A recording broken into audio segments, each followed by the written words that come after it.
আসসালামু আলাইকুম প্রিয় শিক্ষার্থীরা। আজকে আমরা চতুর্থ শ্রেণীর বাংলা বিষয়ের শুভেচ্ছা জানাই পাঠ থেকে পাঠের কিছু প্রশ্নের উত্তর শিখব। তো সবাই চলো শুরু করা যাক। আমাদের প্রথম যে প্রশ্নটা আছে সেটা হচ্ছে শুভেচ্ছা কি? শুভেচ্ছা কি? কাউকে ভালোবাসা ও শুভকামনা জানিয়ে যে ভালো কথা বলা হয় তাকে শুভেচ্ছা বলে। যেমন শুভ জন্মদিন, শুভ সকাল, শুভ নববর্ষ ইত্যাদি। তোমরা এখানে ভিডিওটিকে পজ করে এই উত্তরটা লিখে নিতে পারো এবং পরবর্তীতে শিখে নিবে এবং নিজের মতো চাইলে আরও একটু বড় করে ছোট করে চাইলে বলতে পারবে। আমরা দ্বিতীয় প্রশ্নে যাই। আমাদের দ্বিতীয় প্রশ্ন, আমরা কেন অন্যকে শুভেচ্ছা জানাই?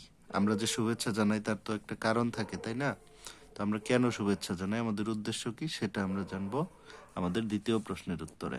আমাদের দ্বিতীয় প্রশ্নের উত্তর, আমরা অন্যকে ভালোবাসা, সম্মান ও মঙ্গল কামনা জানাতে শুভেচ্ছা জানাই। শুভেচ্ছা মানুষে মানুষের সম্পর্ক সুন্দর করে এবং আনন্দ বাড়ায়। আশা করি তোমরা উত্তরটি বুঝতে পেরেছ এবং উত্তরটি তোমাদের খাতায় তুলে নেবে।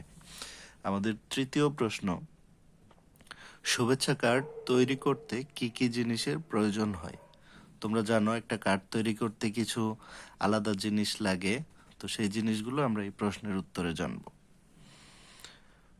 শুভেচ্ছা কার্ড বানাতে রঙিন কাগজ, কলম, পেন্সিল, রং, আঠা এবং সাজানোর জন্য স্টিকার বা ছবি প্রয়োজন হয়। তোমরা চাইলে আরও কিছু বড় করতে পারো, আরও কিছু তথ্য দিয়ে, অথবা এতটুকু তথ্য দিলেও হবে। এই প্রশ্নটিও তোমরা খাতায় তুলে নাও। ধন্যবাদ।